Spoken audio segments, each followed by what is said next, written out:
Good afternoon, everyone, and thank you for joining us at the MTRS for our virtual Ready for Retirement session. We're excited to have you all here today. And today you'll be hearing from Jen Catone, who is the Senior Retirement Specialist from Member Services North, and Kristen Pearson, who is the Assistant Director of Member Services North. Just a couple of housekeeping issues.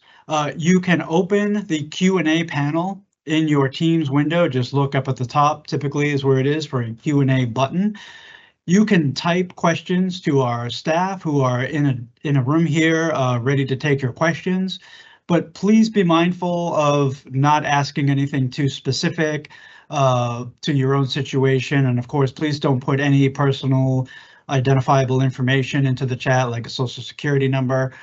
So only general questions will be addressed and answered during this. So for any specific questions regarding your account, you can always go to our website, to the contact page, and submit a query through there as well. Please do not, I know it's difficult if you're trying to have a question answered, but please do not repeat the same question over and over again. We do see them, and it's just a matter of getting to the questions. So we will answer questions during the about 4 sections of this presentation. There'll be a spot for Q&A, and I'll be reading some of the general questions out loud. Obviously, we can't guarantee. We do have a lot of people in the room, and we cannot guarantee that the questions will be answered in real time. But again, if we can't get to your question, or if it's not a question that we're prepared to answer today, you can always go to our website to contact and submit your question through there. One additional piece of information, the video of this presentation, a video recording, and the slides will be posted to our website tomorrow, and we will send an email out to everyone who registered when it's available. So if you weren't able to make it, or if you want to see it again, you'll be able to watch it online. So without further ado, I am going to hand it over to our first presenter today, Jennifer Catone. Thank you. So let's go over what we're going to cover today. First, we'll cover pre-retirement issues, including what you need to do and what you need to consider before you retire. Then in part 2, we'll cover the application process. We'll have a step-by-step walkthrough of the process so that you'll know what to expect and when to expect it. And in part 3, we'll address other retirement issues, including other topics that you need to be aware of as you approach retirement. So the MTRS is a defined benefit plan under Section 401A of the Internal Revenue Code. This means that your benefit is determined according to a set formula, and it's paid monthly for life. This formula is determined by your age, your years of service, and your salary. And fluctuations in the financial markets do not affect the amount of your benefits, and the pension fund is invested in a well-diversified portfolio with a focus on long-term returns. So as of April 2nd, 2012, Pension Reform 3 created a different benefit structure for new members of Massachusetts public retirement systems. This means that members who joined on or after that date have their benefit determined by slightly different factors. Because of this, the MTRS has 2 membership tiers, where Tier 1 members are those who joined any Massachusetts public retirement system before April 2nd, 2012, and Tier 2 members are those who joined on or after that date.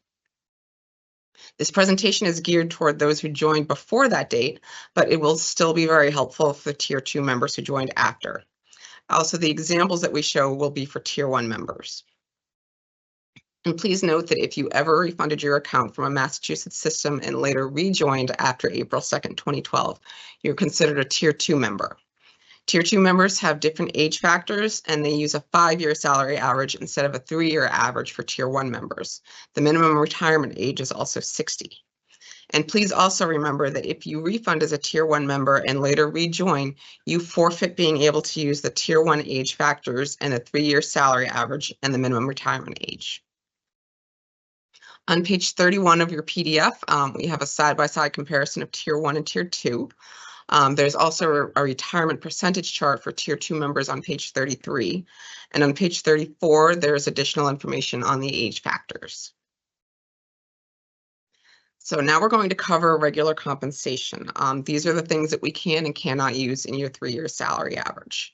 So another way to look at this are the left side of the screen are things that are included, and the right side of the screen is things that are excluded.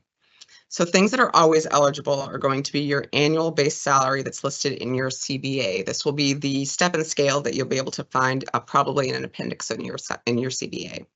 If you're on an individual contract, this is going to be the salary that's stated in your overarching contract or your salary letters.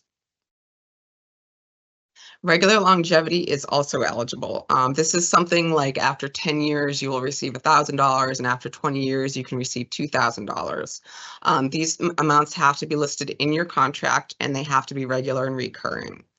Some districts do have something that could be known as an ELBO or an enhanced longevity or alternative longevity payment.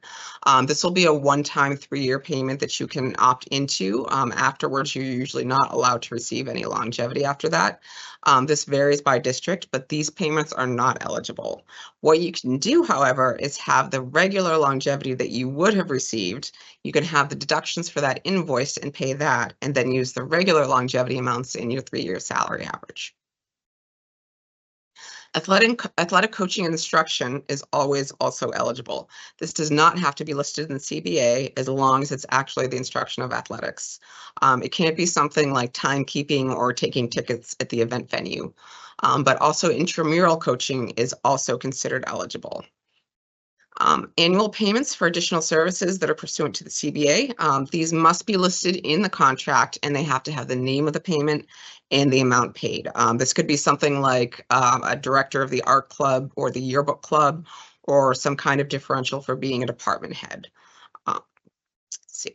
Hourly payments for breakfast or lunch duty. This is one of the few times that an hourly payment is allowed. It has to be expressly for breakfast or lunch duty, and you do have to be in the room with the students while they're having breakfast or lunch. This is the only time that an hourly payment is eligible. Now, things that are not eligible and that are excluded. If you do find that you think you're having deductions taken on one of these payments, you should definitely talk to your payroll office or talk to us to see what's going on so that we can make sure that you're not having deductions taken on something that's not eligible. So amounts paid due to your employer's knowledge of retirement or some kind of retirement incentive. This could be something where if you tell your superintendent that you're retiring by the end of December, then they'll give you some kind of bonus. This is not eligible. Some districts allow you to get a sick leave buyback or to buy out on your unused sick time. These are not eligible, as well as unused vacation buyout. Again, hourly payments are not eligible with the exceptions of breakfast and lunch duty. Temporary salary augmentations. This could be something where you get for 1 year only, you get a 1% additional payout, but it doesn't get rolled into your base payment. This is not considered eligible. One-time payments for, an extra activity or an extra project that you took on, those are not considered eligible, as well as bonus payments.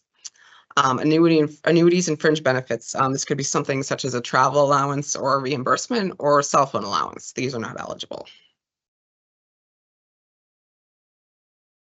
We do have something that we need to review. Some people do access an online portal to see what their creditable service looks like.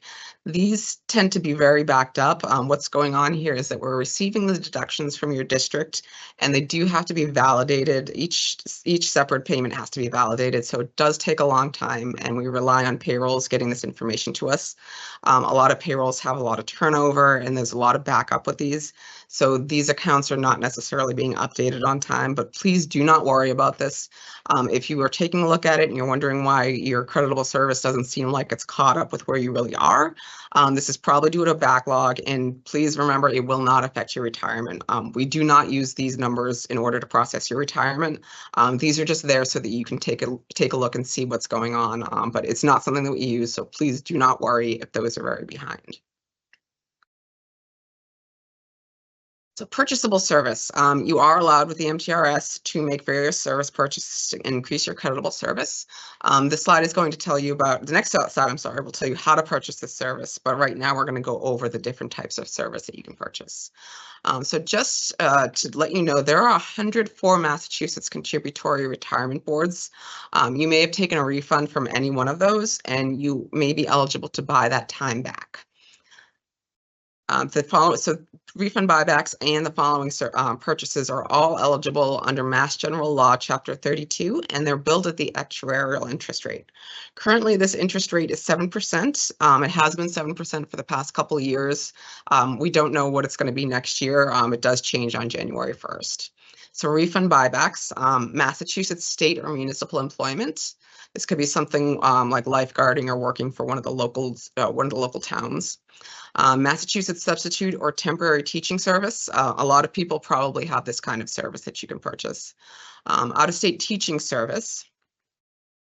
Non-public school teaching pre-1973 in a private school, I'm sorry. This is different from another type of service purchase we do have, but this is non-public teaching service in a private school. Department of Defense overseas dependent school teaching. This is teaching that is out of the country. It's typically on a military base, and it will require federal documentation. And the next set of service purchases are covered under Section 4 of the law, and they're billed at the buyback interest rate, which is half of the actuarial rate, so it's currently 3.5%. Military service. You must meet the Massachusetts definition of a veteran to purchase a service, and you will need to submit a DD-214 form. Non-public teaching in a Massachusetts publicly funded school. This must be teaching service, and the school must have received funding from the state or community. This is one of our most extensively reviewed applications, and it can take a while to process. Vocational education. This is Chapter 74 trade service. It's the 3 years prior to getting your license.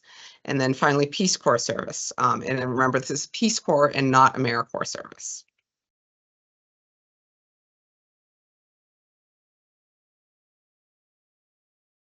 Few important reminders. In order to purchase service, you must be active at the time that you apply or on an approved leave of absence of up to a year.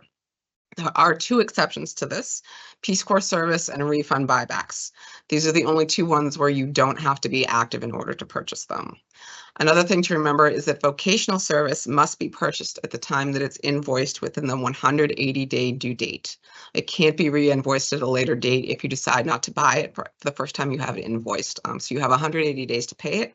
After that, you can't have it updated. An important thing to remember is that all service must be paid in full by your retirement date in order for it to apply to your retirement, and that late payments might mean that we will need to push back your retirement date or delay your first check. So a few things to note, you really should look into getting your service purchases completed now if you haven't already.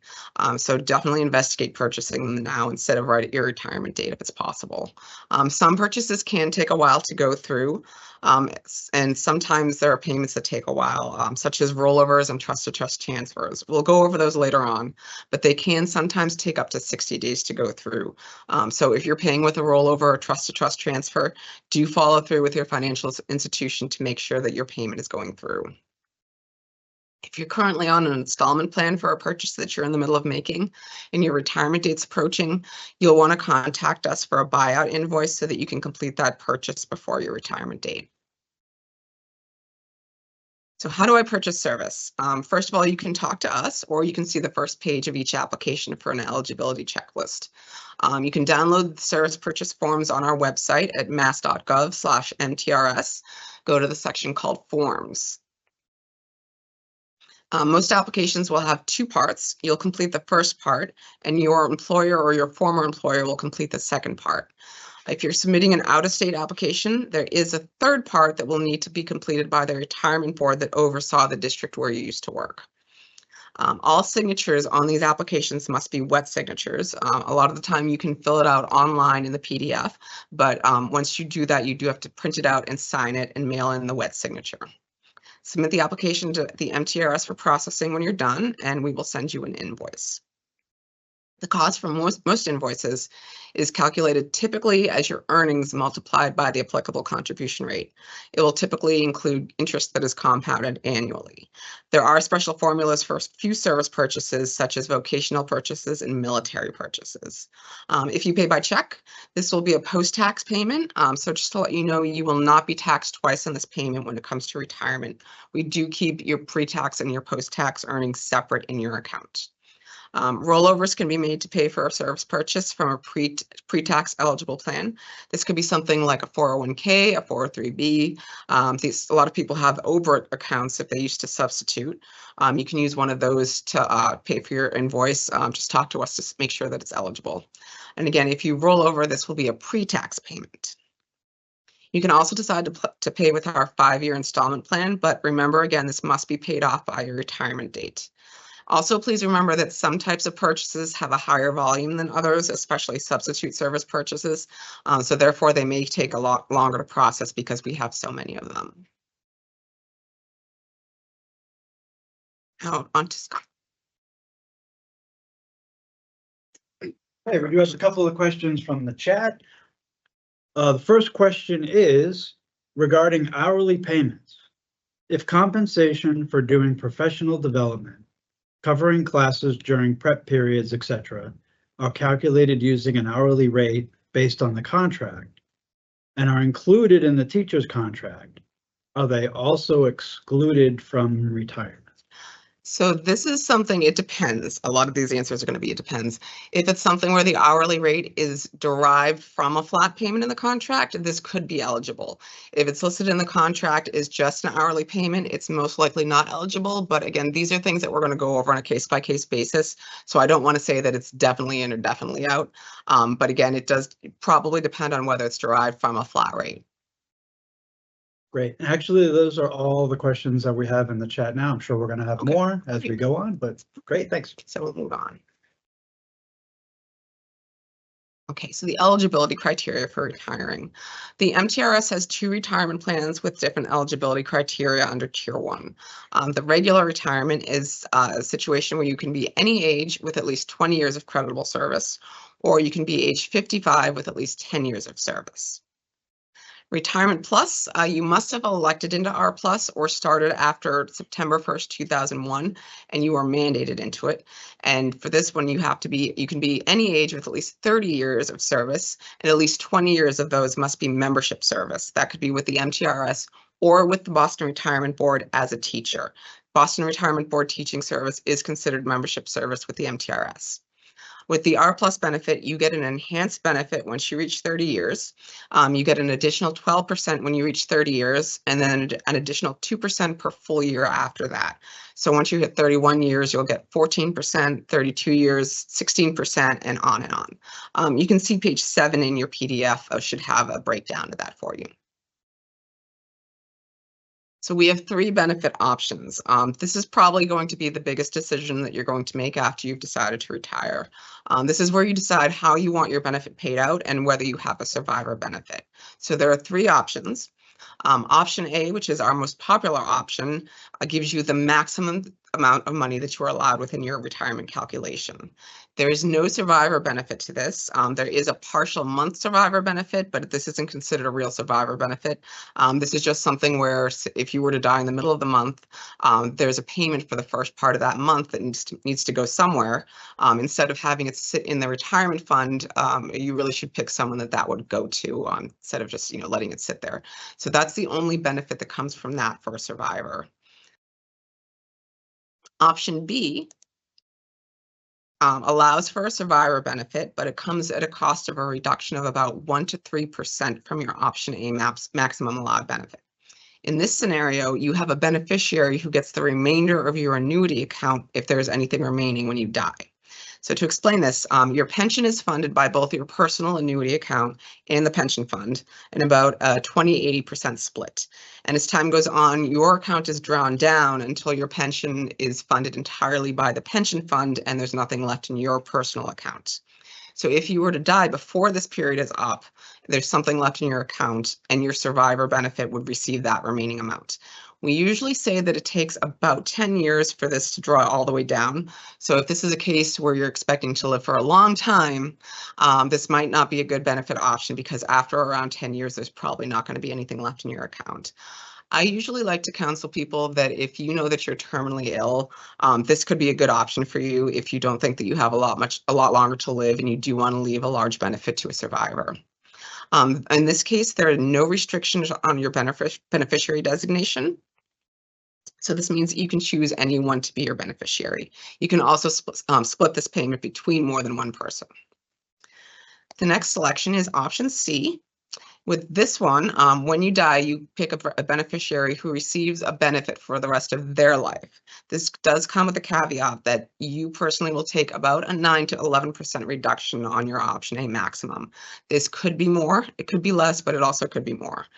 Then when you die, your beneficiary receives 2/3 of what your benefit was. So that's a 2/3 reduction on top of the already reduced benefit that you've had.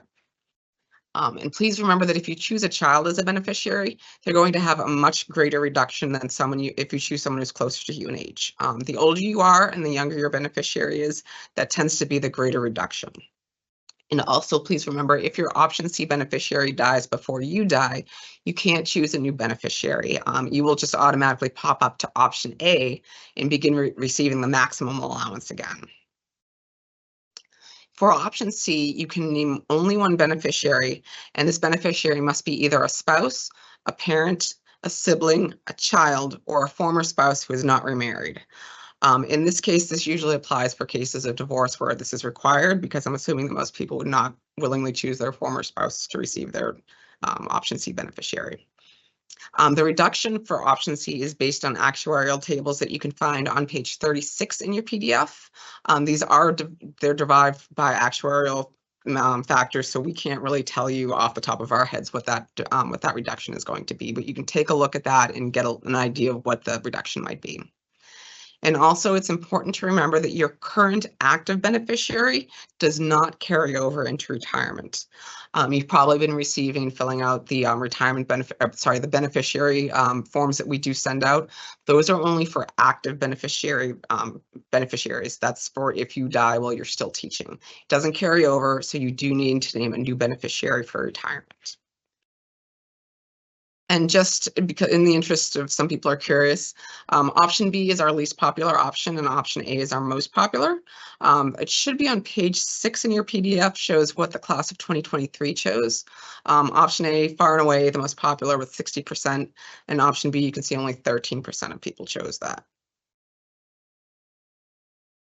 So now we're going to go over the benefit calculation formula. So the age factor is based on your age on your date of retirement. The table for these age factors can be found on page 34 in your PDF. This age factor is then multiplied by your years of creditable service, and this gives you your allowed percentage of your 3-year salary average. If you're in Retirement Plus and it's applicable, then you'll add your Retirement Plus additional percentage, and this will give you your total allowed percentage of your salary average, which is also your option A total. The maximum percentage you can receive is 80%. And if you're a veteran, then you can add in your veterans bonus if this is applicable. It's $15 per year of service, and the maximum you can receive for that is $300. So that's and then added to the total that we had before. And then if you're a veteran, that's your total option A annual allowance. So now we're going to go over an example calculation. This is for Mary Educator, who is retiring next June on June 30th, 2025. She selected option A, and she's going to be 59 on her retirement date. So her age factor is 0.019. We then multiply this by her 35 years of creditable service, and that gives us a base percentage of her salary average, which is 66.5%. She's not in Retirement Plus, so we're not adding any bonus to that. So then we're ending up with her total percentage of her salary average of 66.5%. Now, her salary average is $75,000. That's her highest 3 consecutive years. In Mary's case, it's her last 3 years, but it's not always the case for everyone. So that gives us her option A annual benefit of $49,875. Mary is not a veteran, so we're not adding any veterans benefit to that. So her total option A allowance is $49,875 per year, or $4,156 per month.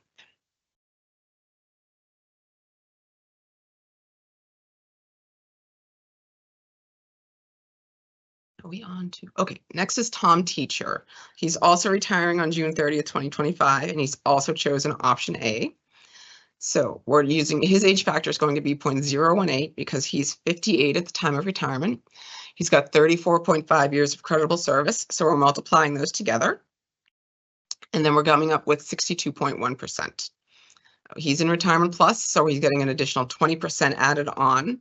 And now you might think that 62.1% plus 20% is definitely more than 80%. But again, we're capping, everyone gets capped at 80% maximum. So he's getting his 80%. His salary average is $75,000. So we multiply those together and we're getting his option A annual benefit of $60,000.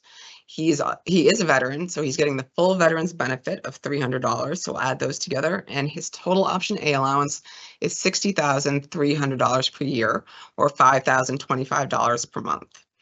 Now, again, in both cases, your 3 highest years for most people are going to be your most recent 3 years.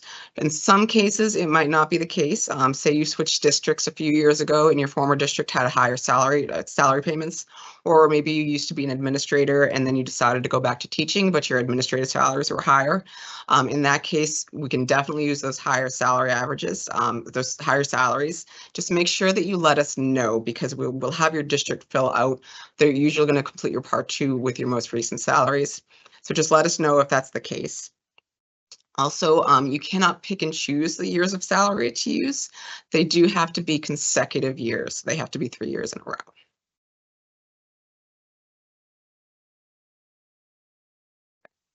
One important thing to note is that health insurance is also very important for retirement. So we don't administer health insurance at the MTRS, but we want to give you a little bit of information just to make sure that you're not surprised by anything. So it is important to prepare for your insurance before you retire. We recommend planning about a year before your retirement date. And again, we don't administer insurance. The only thing that we do for health insurance is withhold whatever your district tells us to withhold. So with that being said, there are 2 ways that you can receive health insurance as a retiree. It's either going to come to you from the GIC or from your city or town directly. Excuse me. So first, within the GIC, there are 2 ways to qualify. If your city or town participates in the RMT program, this is the Retired Municipal Teachers Program, then you will have health insurance through the GIC at the RMT rates. There's a list of these districts on page 9 of your PDF. The other way to have health insurance through the GIC is through the GIC Municipality Program. This means that you currently have health insurance through the GIC as an active teacher. This also means that as a retiree, you will also have GIC insurance. You should check to see if the retiree health insurance is any different than the insurance that you have as an active teacher, because sometimes the plans may change or the cost may change once you become a retiree. Now, if you don't have health insurance through the GIC, then you should have health insurance directly through your city or town.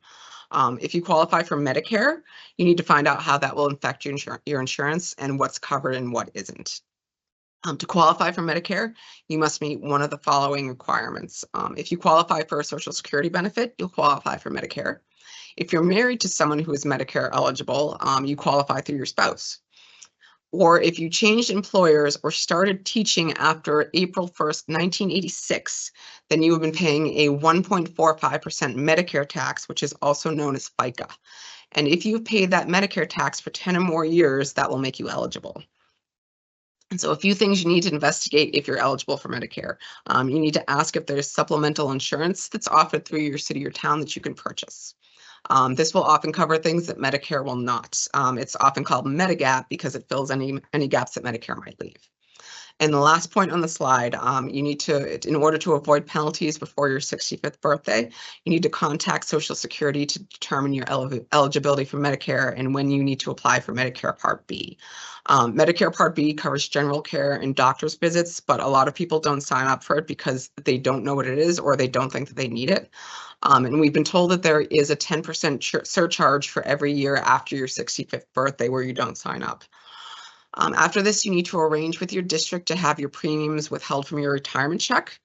And as a final note, your insurance premium may not be withheld in your first check from us.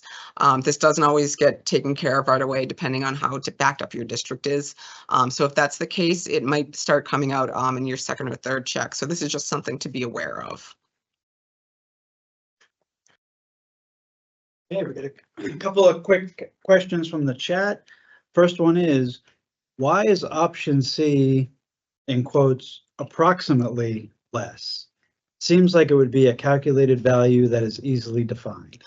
It is, but in the case that we're talking about right now, we can't tell you until we actually run your personal calculations. So that's why we want to let you know that it could be anywhere in the sliding on the sliding scale of between 9 to 11, or maybe a little bit more. Once we do get the calculation, we can tell you exactly how much that deduction will be. But just for purposes of telling everyone out there, we can't tell you right now what the reduction is going to be. It's based on your age at the time of retirement and your beneficiary's age. So there are a lot of calculations to go in with that.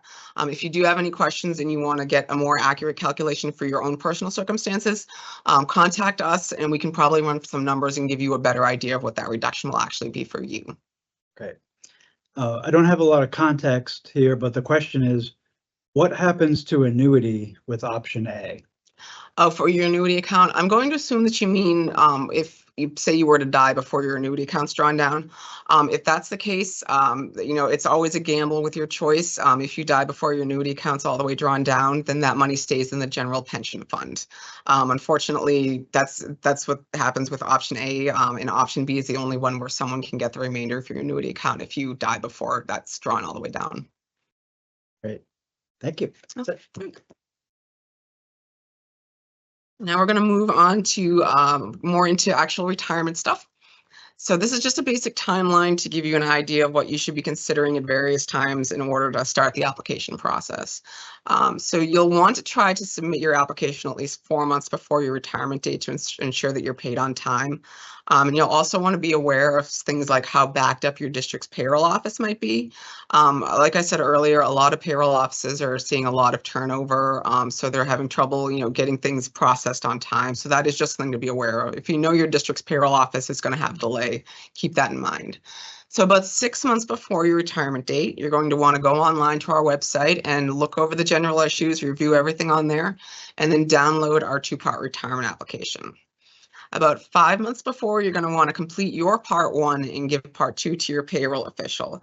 Again, if you know that they're going to be backed up, you might want to give it to them a little bit sooner than that because you want to make sure they have plenty of time to complete it. About 4 months before, you should be able to get your part 2 back from your payroll office, and then you're going to submit both part 1 and part 2 together to the MTRS. So here we've got a handy tool on our website that you can use to estimate how much you think you'll make in retirement. And also, if you're going to choose option C, this can give you a better idea of what that reduction would be. So if you use this tool, you can plug in, various combinations of your age at retirement dates, how much credible service you think you're going to have, and what you think your salary average is going to be. So you can play around with that and see when you think it's going to be a good time for you to retire. So go online to our website and go over to Estimate My Benefits. You're going to select the tier that's going to apply to you. So in most cases, we're going to do tier 1 here. And then you're going to click Apply for Retirement. So you can see over there, there's that Ready to Retire button. You're going to click that. Step 1 is going to be understand the retirement formula and process. So we're going to go over the retirement application. This is on the screen just to let you know something about if you can see that red box there. I don't know how well you can see it. This is talking about being active and inactive when you apply to retire. This is a very important thing to keep in mind. For most people who are going to be choosing to retire on June 30th, you have within 60 days of your separation from service to get your application into the MTRS to be able to use that June 30th retirement date. This is 60 days flat, so it's not 2 months, it's 60 days. So this means that you have until August 29th of that same year to get your retirement application in order to use that June 30th retirement date. You're definitely going to be paid late if this is the case, if you get your application in that late, but that's just to make sure that you can use that June 30th retirement date. If we receive your application after that, if you come in on August 30th, we're going to have to change your retirement date to 15 days after we receive it. So please do keep that in mind and make sure you get your application in on time. Okay, so coming up to the actual retirement application, if you're following along on the PDF, you're going to see the full page of each page of the application. Unfortunately, we can only really fit half of a page on each of these slides, so we're going to do the top half and then the bottom half of each page. So this is the top half of the first page of the application. The first thing you're going to do is you're going to tell us what type of retirement you're applying for, regular retirement, retirement plus, or an involuntary termination. If you're doing an involuntary termination, there is another form that you're going to need to fill out as well. That's going to have to be included with your retirement application. And then below that is your intended date of retirement. You can see from the example here, it's June 30th. Your last date of employment may be a little bit different from your intended retirement date. Districts will finish all different days throughout June, so you might finish June 15th, June 17th. Because of this, by law, if you're choosing a June retirement date, you've worked the entire school year and you're finishing out at the end of the school year and retiring at the end of the school year, you have to pick June 30th as your retirement date. So this is something, you know, even if you're finishing up on June 15th, June 30th is going to be your retirement date. There is a different situation, however, if you have a summer birthday, if you're born after June 30th and you would like to get the age factor bump and you want to use July 7th, say, if that's your birthday, to get the bump, you can use July 7th as your intended date of retirement. Your last date of employment might still be that last day of school, but your intended retirement date is going to be your birthday. You also want to keep in mind that if your birthday's, you don't want to choose a weekend day if it's not your birthday. You can pretty much choose any day beyond that. That's getting into a little more in depth with the retirement dates, but for most people who are choosing June 30th, keep that in mind that you have to use the June 30th. And also, if you're filing for a disability retirement, please do let us know. You're going to want to fill out the regular retirement application because disability retirement is going to take a long time to process and to go through all the steps. So in the meantime, we want to make sure that you're being paid. So for disability retirements, we're not going to go over those now, but keep in mind that you do want to let us know if you're filing for that.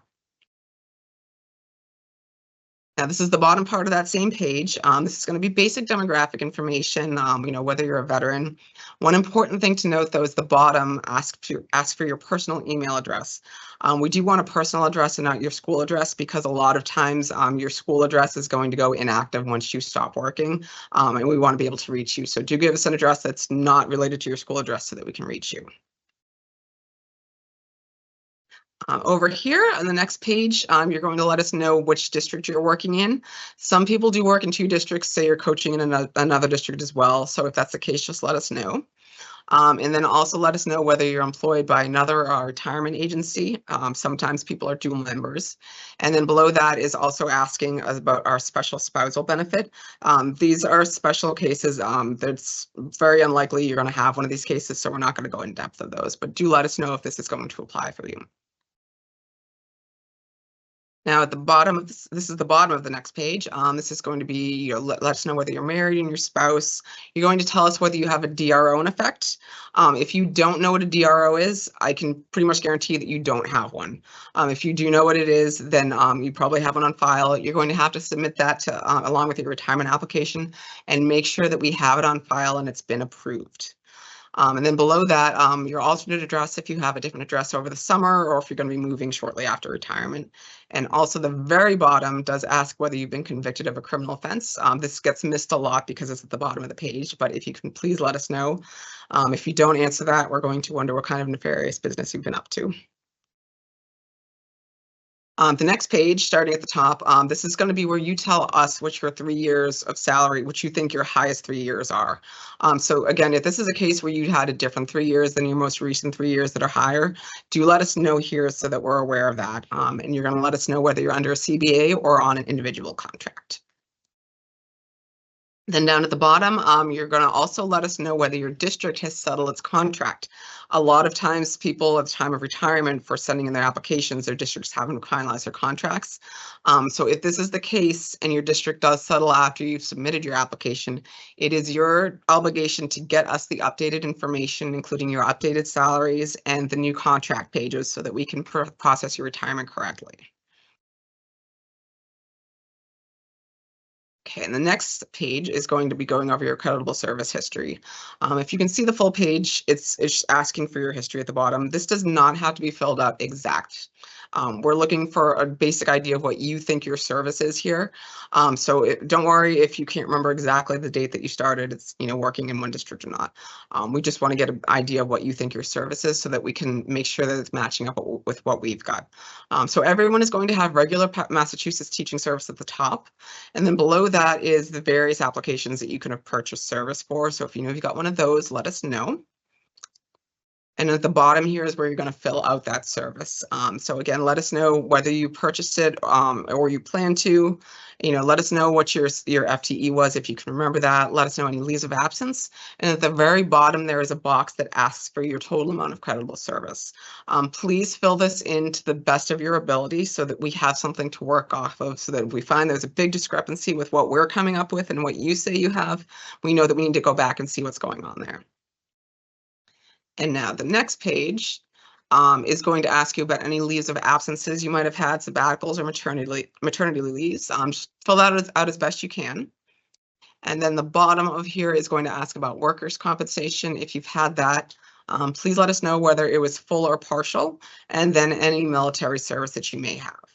And with that, we're going to continue with the retirement application, and I'm going to pass it on to Kristen.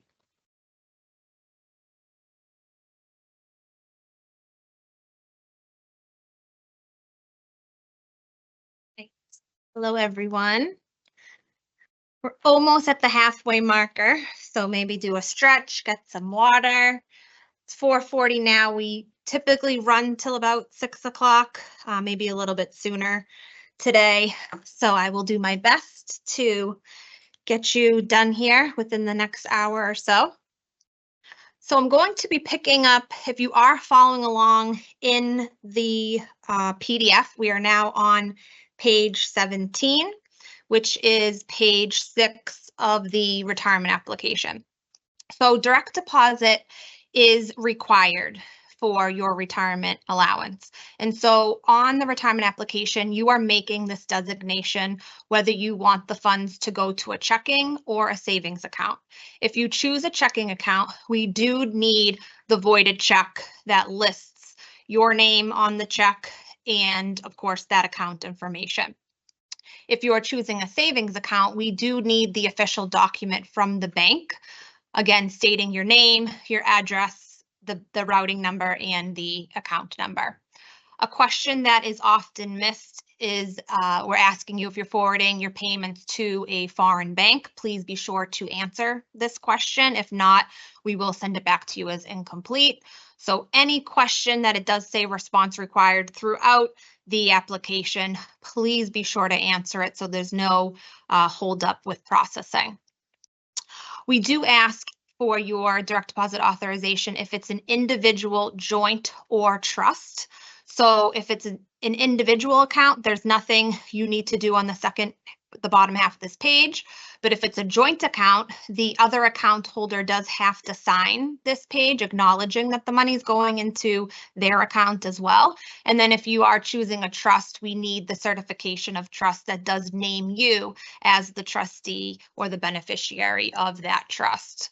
So as you can see here on the bottom half, if it was a joint account, we do need their signature, their name, their address, and their email, and then your signature, your wet signature at the bottom of the half of the page.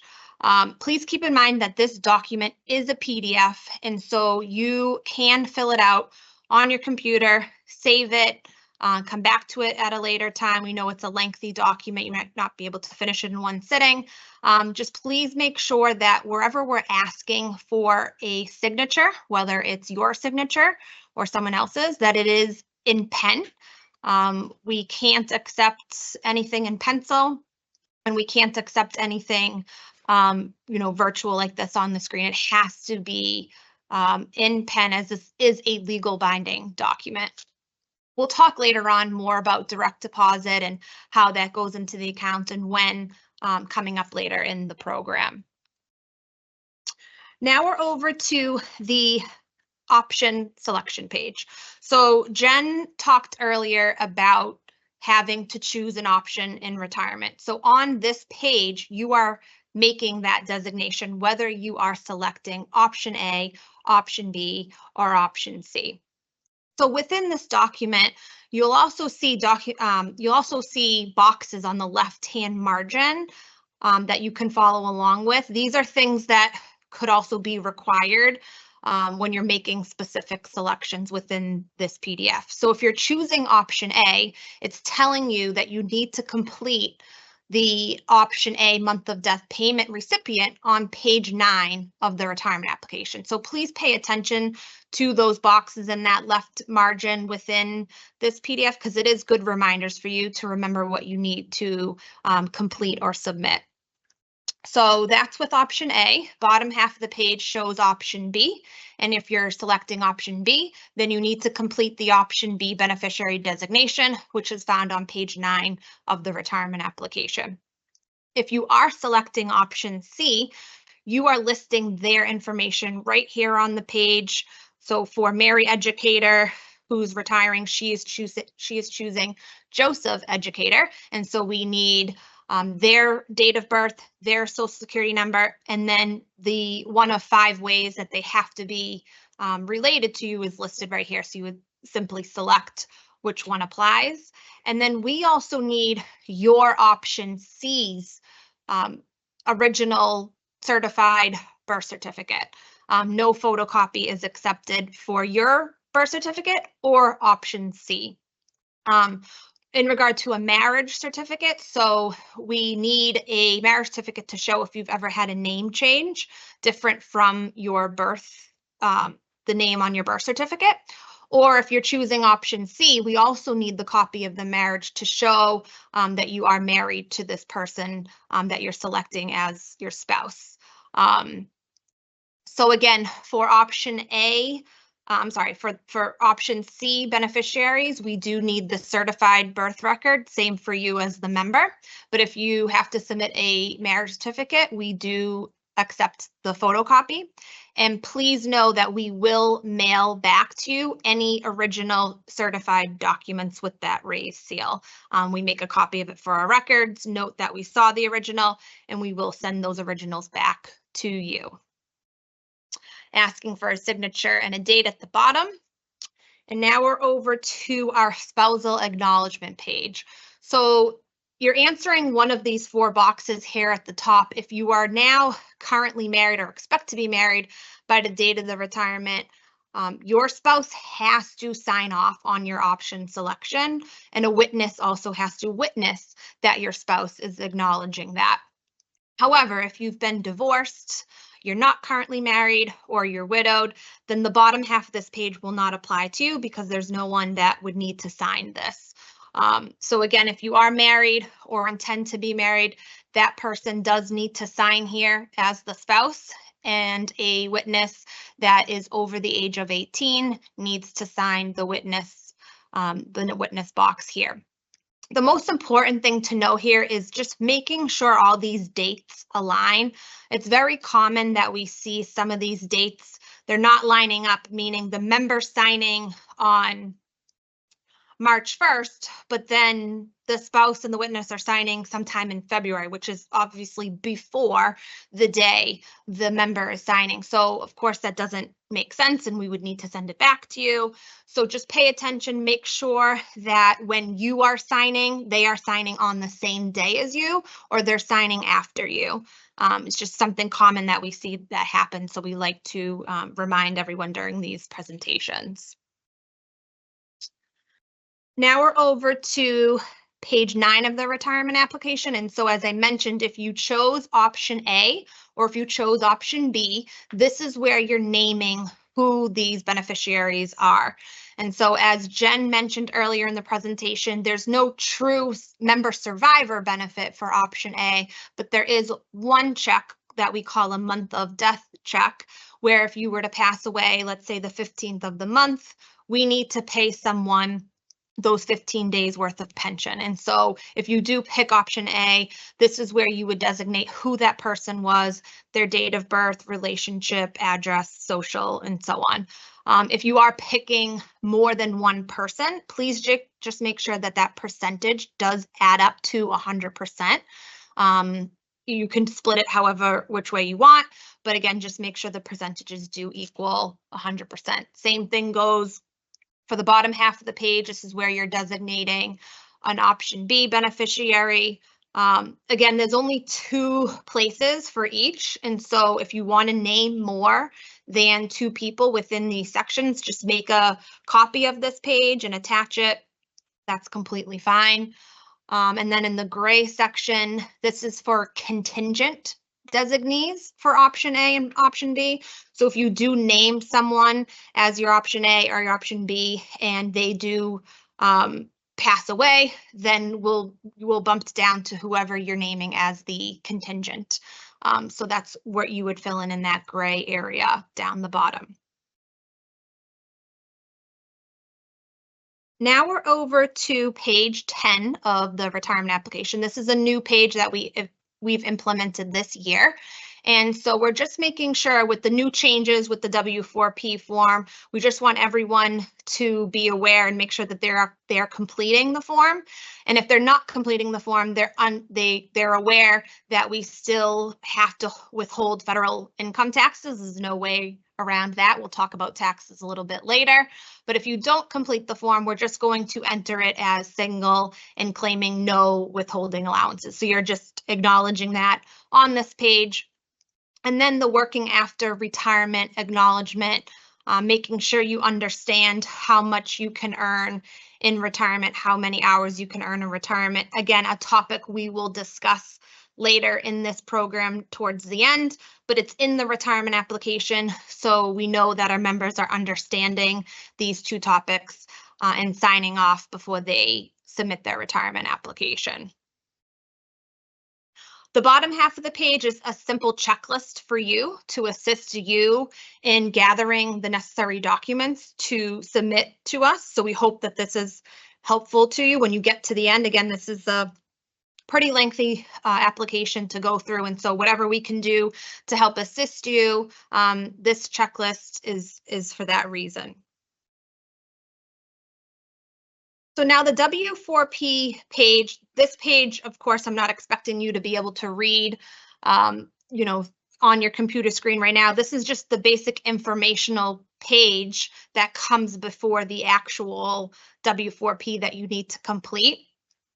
We cannot consult you on what to choose on the W4P. We do ask to talk to a tax expert or the IRS. Because this form is fairly new. Some of you might not have seen it before. It's much lengthier than what it used to be in the past. But this next slide does show exactly what it looks like. And so step 1 at the top needs to be completed. That's asking for your name, your social security address, and then you must pick one of those 3 options. Which I'm sure you're familiar with: single or married, filing separately, married but filing jointly, or the head of household. Step 2, step 3, and step 4 all would need to be discussed with a tax expert, again, or the IRS to see if there's any additional withholdings that you would want to take out. But those would be fields that you would be able to complete beyond that step 1 that we need. That's required off the top. And then just make sure that you sign and date this form.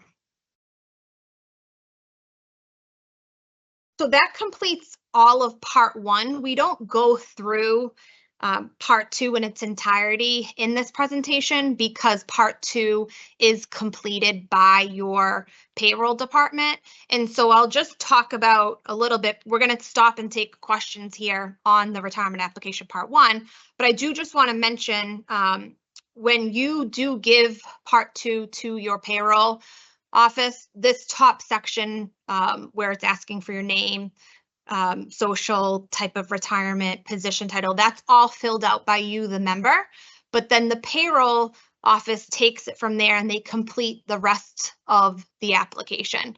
But I will say, when you get it back from them, before you submit it to us, please review it. Make sure your base salaries are listed correctly. Make sure all of the additional duties, stipends, longevity, coaching, everything's listed in that document. I've seen a lot of retirements over the years where payroll might have just missed something, and it will come up in an audit when we're checking the account, but it does cause a lot of back and forth between us and payroll. So I do advise members when they get this document back from their payroll to please review it for accuracy before you submit it to us. So I will stop here and we will take some questions specifically on the retirement application before we move on. Great. I have one question. Mhm. Well, first of all, kudos to the chat team who have been answering questions at a rapid fire pace for people, which is great. Nice. The one question we have is, after filling out the application, can you choose to change your mind and continue to work? Great question. So if you fill out the retirement application, you send it in to us, and an amazing job opportunity comes up where, you know, you're just not ready to take that leap. We see this happen. You can rescind your retirement application up until your retirement date. So, you know, we wouldn't be able to have paid you a retirement check and then stop it at that point.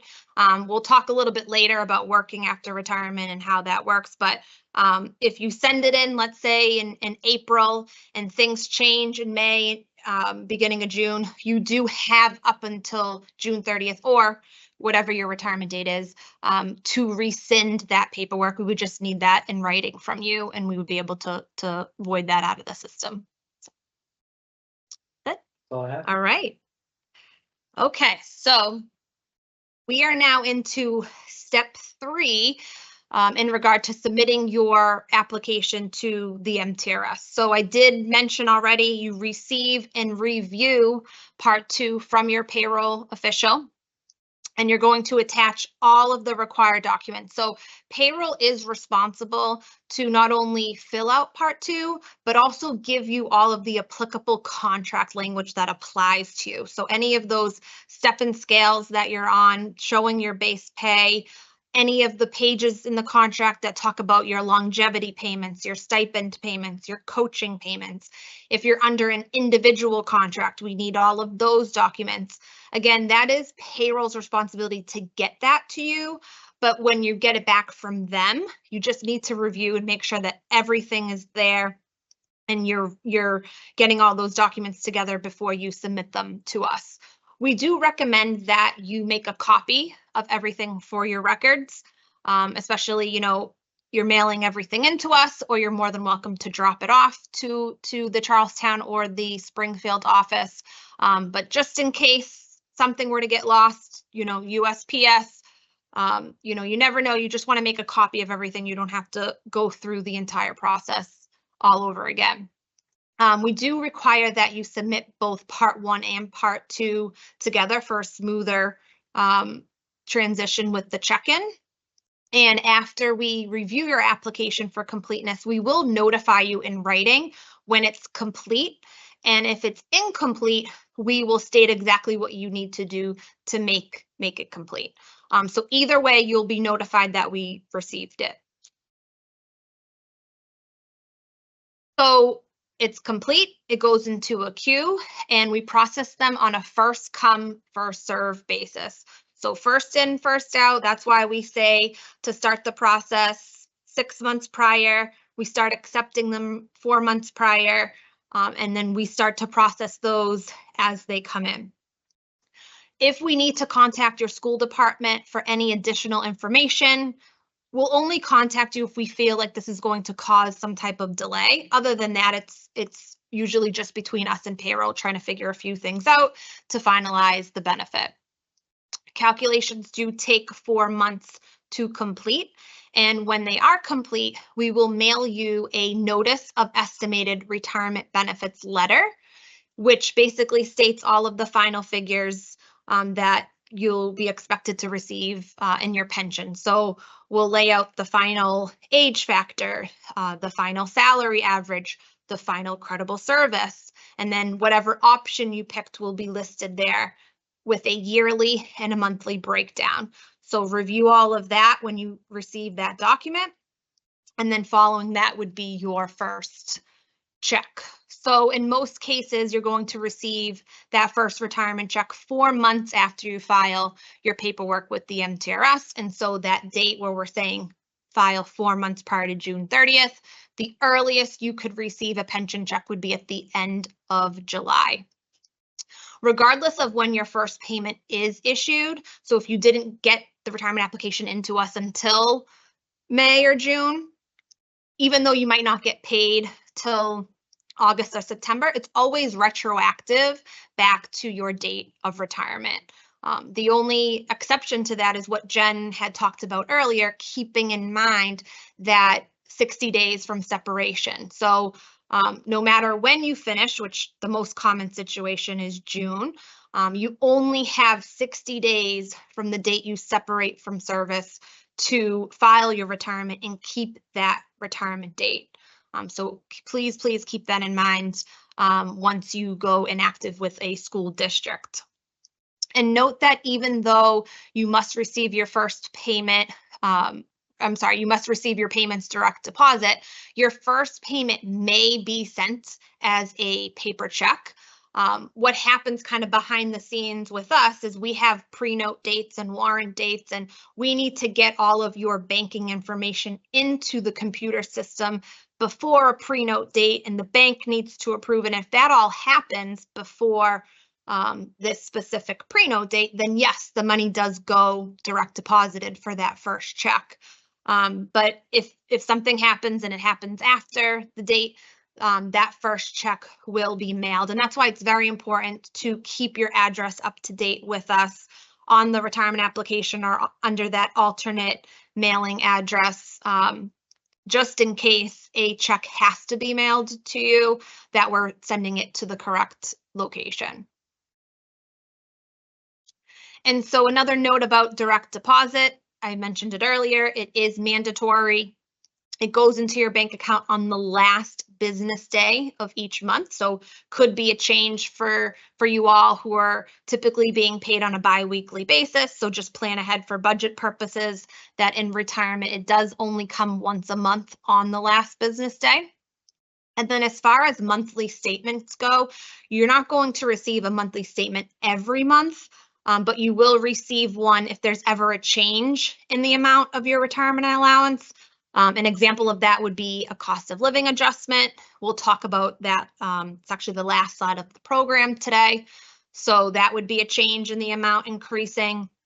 If we need to notify our retirees of an announcement, we'll send a statement. And then every December year-end summary, a monthly statement will also go out to you.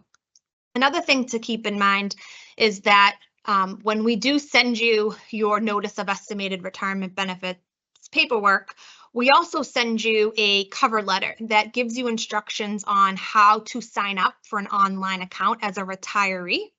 And you can also view this information on that online account at any time in retirement. So it's pretty nice to see that on an online portal. So again, when you receive that final paperwork, there are instructions within that cover letter telling you how to sign up for that online portal. Right, now we'll take another short break for a Q&A before we move on to the last half of the program. All right. The question is, what if you have worked for 2 different districts in the last 3 years? Great question. If you've worked for 2 different districts in the last few years, then we do need 2 Part 2s. We do need to make, if you are a Tier 1 member, we need 3 full years of data for our members that are under a collective bargaining agreement. For our members that are under an individual contract, we actually need 5 years worth of data. And so in that case, we would need 2 Part 2s. Same thing goes for our members who may be teaching in one district, coaching in another district. That would be a similar situation where you would need 2 Part 2s of the retirement application. Right. Is the calculated estimated annual allowance taxed? Yes, we will talk about taxes actually in this next section. And so there's only federal taxes that come out. There's no state taxes. But again, we will cover a slide on taxes coming up. Okay. One more question. Yeah. Can you apply after the school year and before the next school year if you decide after the school year is over you want to retire? I'm not sure what they're asking there. Can you apply after the school year and before the next school year if you decide after school year is over that you want to retire?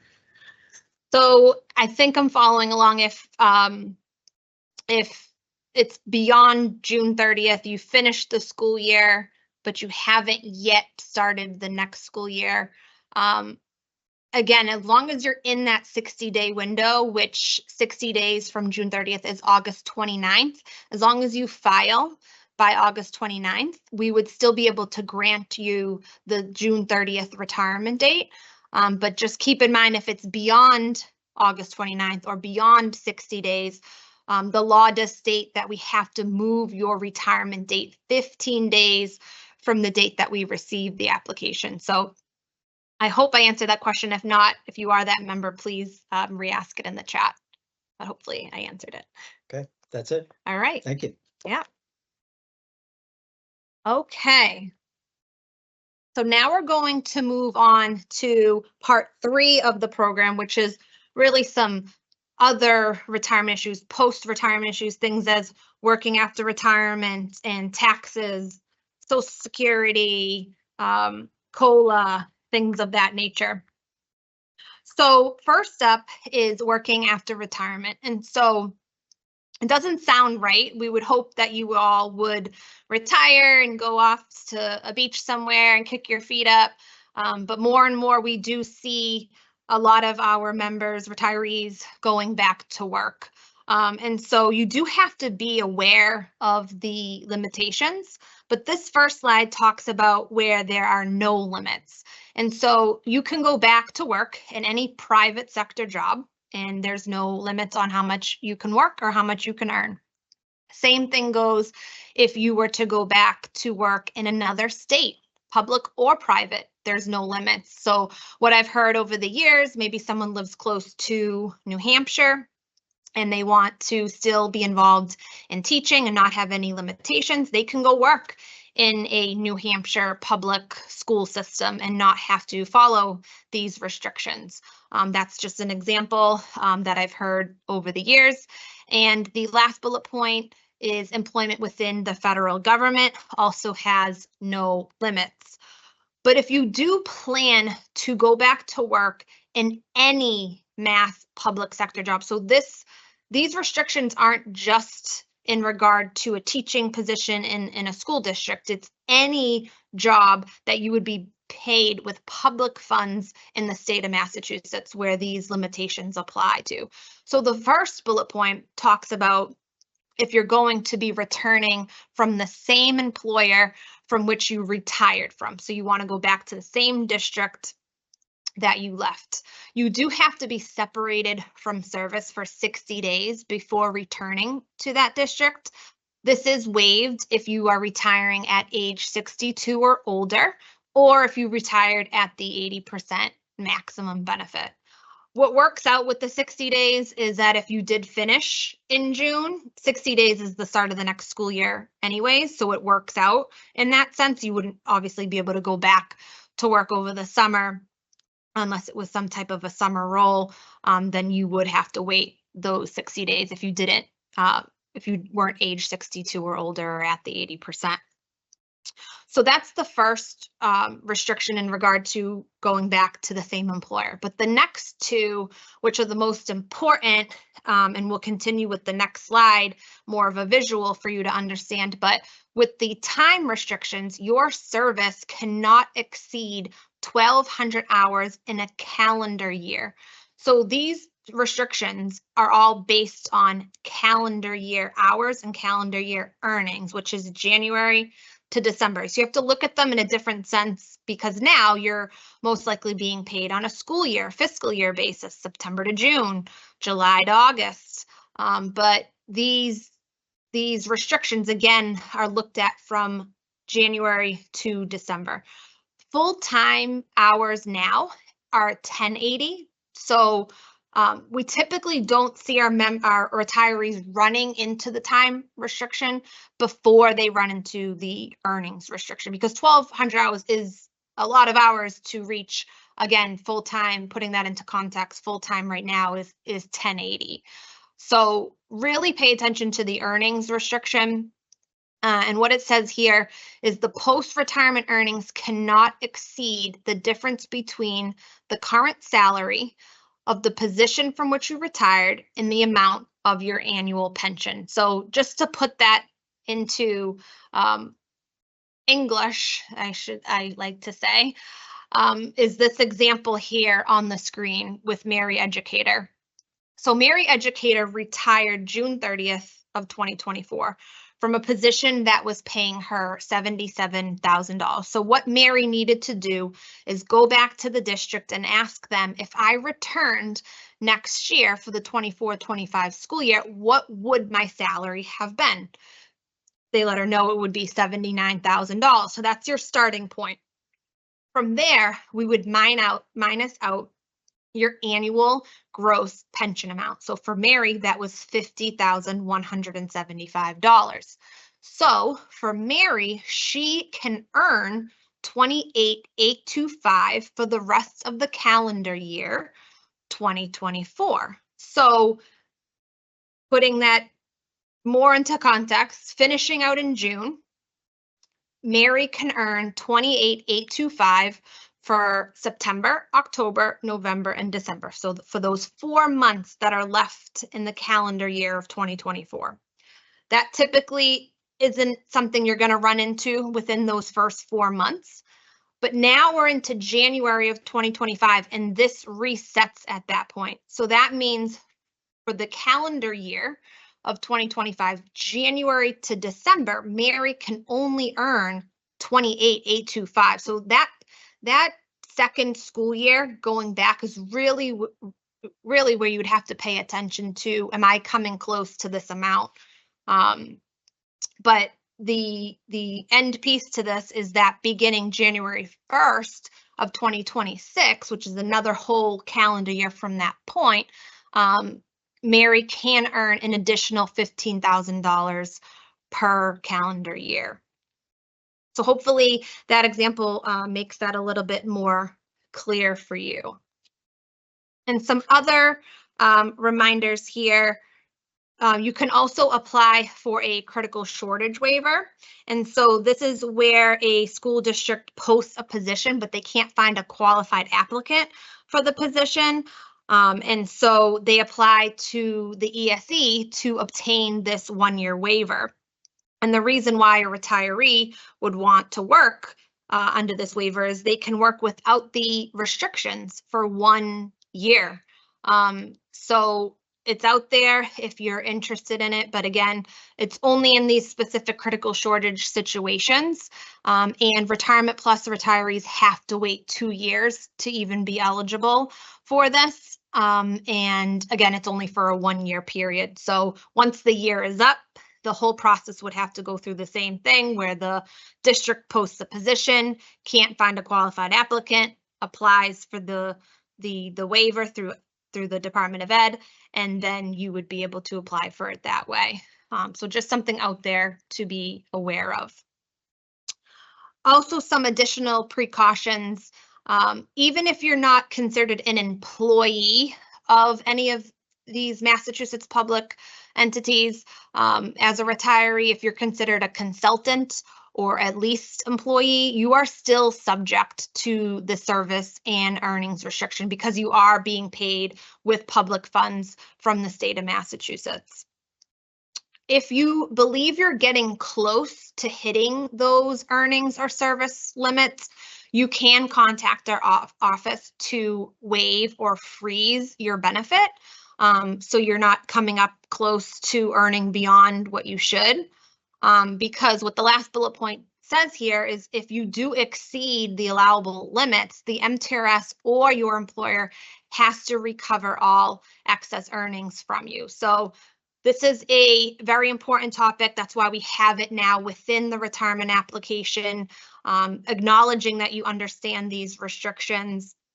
And if you're still a little unclear, there is a worksheet on the PERAC website. Your school district should be able to work with you in regard to how much you can earn in retirement. But please know that this is a very serious topic and you don't want to get close to coming up to exceeding those limits, because unfortunately, you would have to pay that money back, and that's just not a situation I don't think any of us would want to be in. So if you are considering going back to work, again, please be aware of these limits, and contact us, your school department, for more information on how much you could earn. So now we're on to the taxation of your benefit. And so this was a question that had come up earlier. And this slide will talk about your retirement allowance is not subject to Massachusetts state income tax, which is good news if you didn't know that. But it is federally taxed. And so we talked about earlier, you need to complete the W-4P form within the retirement application to get those federal taxes taken out of the retirement allowance. Please do know that you can change your federal taxes at any point in retirement. You would simply just complete a new form and get it into us, and we would make that adjustment for the next check. And so if you get your first check from us, you don't think enough taxes were taken, or you think too much was taken, please just redo the form again, get it into us, and we'll adjust that for you. Many of you will have slightly reduced taxable earnings because of the post-tax dollars in your annuity savings account. So Jen did talk about earlier how we track your after-tax and your pre-tax money in retirement, so you're not double taxed on something. And so if you did have contributions to our system prior to 1/1/88, those were made on an after-tax basis. They were taxed and then sent to the retirement system. And then if you made any after-tax payments on an invoice, which would be simply a check out of your checkbook to pay for an invoice, that's also after-tax money. So those would be the two ways you would already have post-tax dollars in your annuity savings account. Again, we've done a good job at tracking this, so you're not taxed twice. If you do plan to move out of state in retirement, please check with that other state's Department of Revenue to see if they tax your retirement allowance. We wouldn't know off the top of our head what states tax and what don't, but please do know that some states do. And so they have the authority in that state to tax your mass public pension. So just something to keep in mind if you plan to move, to find that out ahead of time. You wouldn't want that surprise to happen in once you move somewhere else. And then by January 31st of each year, we do mail you a 1099-R tax form. This is the retiree version of the W-2 that you're used to filing now to file your taxes. So that will come again at January 31st of each year. We'll mail that to you. And then every other year, the MTRS sends you a benefit verification form, and this is to prevent pension fraud, where you're basically proving that you're still living. And so we would need your signature and a witness signature that you would need to return to us in a timely fashion before we would ever shut your pension off. It's again proving that you are the one receiving the pension checks to prevent pension fraud. And again, that's every other year. So I'm pretty sure this year was not a benefit verification form year, but 2025 is, just to throw that out there of when you plan on retiring. Okay, so now we're on to Social Security and the two double dipping laws.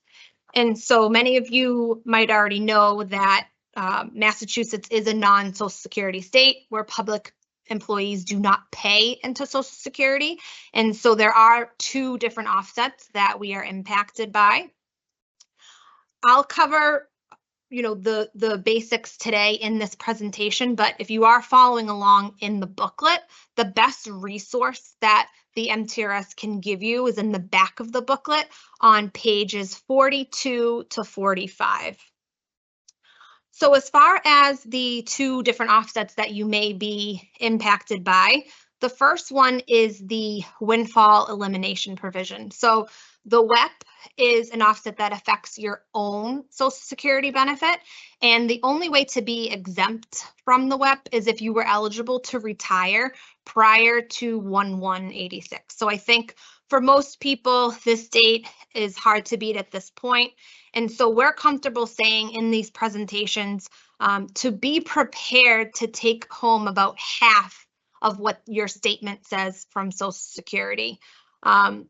The WEP is different though for each of our retirees because it's based on how many years of substantial earnings you paid into Social Security, which if you're following along on page 43, it does show you what amount would be considered to be considered a year of substantial earnings. And if you do have 21 or more years, that's where it might start to help you. But if you've spent the majority of your career in teaching, which is the most of our membership, that statement that you get from them, we do see that usually you get about 50% of that.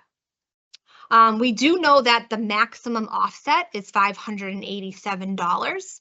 And so the maximum Social Security reduction will never be greater than 1/2 of your pension amount. And for those that are filing at full retirement age, this reduction is capped at that $587. That's the cap for 2024. But that's really all that we can give to you in regard to what your reduction could be under the WEP. Now, as far as the GPO goes, which is the government pension offset, this affects your ability to collect full spousal benefits. So this date is even harder to beat. You would have had to have been eligible to retire prior to 12/182. So again, I don't think that there's many people that could beat that. And so in some cases, the reduction is a complete elimination of your ability to collect any spousal benefits.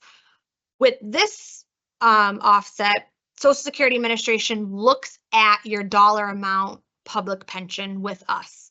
And so if this applies to you, they're going to want to know what you're getting from us before they can apply the offset. And so if 2/3 of your public pension is more than your spousal benefits from Social Security, then you would not be able to collect any of the spousal benefits. So, it's hard for us to say what we believe any of our future retirees would be getting from Social Security. All we know is that for us, your pension is never going to change in regard to Social Security. This is a set formula, a set benefit guaranteed for life from the MTRS. And so if anything's going to be offset or reduced, you would need to contact the Social Security Administration to find that out. They have a great computer program that has all of your years of substantial earnings. So we do recommend making an appointment with their office. Please know that if you just call a general number, you don't know what state who you're connected with, if they are a non-Social Security state or not. So they might not understand these offsets. So make sure that if you do call somewhere, they are aware of the WEP and the GPO. And so that's why we really do recommend you make an appointment with an office to find out.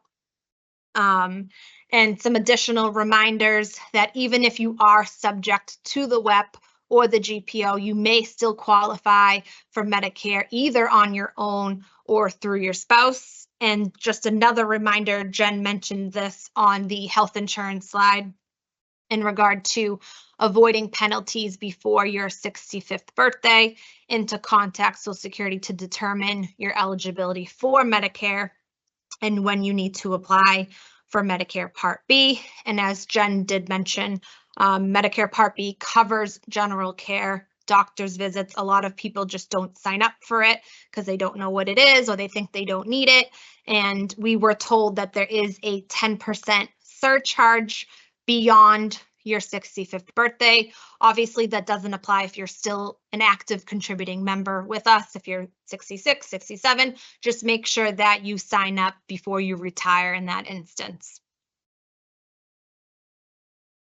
And so the last slide, and wow, we're finishing up a bit early today, is the cost of living adjustments. And so in Massachusetts, public retirees are eligible for a cost of living adjustment after they've been retired for one full fiscal year. And so the fiscal year runs July to June. And so if you finish June 30th, expect to receive a COLA that following year, but it has to be granted by the legislature, of course, a part of the annual budget process.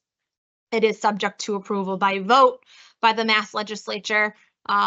It's been approved for as long as I've worked here, which is 15 years. So I don't believe that that would be an issue going forward, but just please know it has to be voted upon. And the amount is 3% or the CPI, whichever is less, on the first $13,000 of your retirement allowance for a maximum of $390 per year. So it is something, it is an increase to the benefit, which is nice. I know it's not as much as we would all hope for it to be, but it is still something that, again, increases the benefit each year.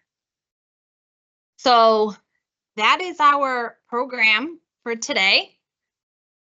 We do have time to take any questions if there's any in the chat, which I don't think there is. So So- thank you to the chat team who did an amazing job answering all those questions.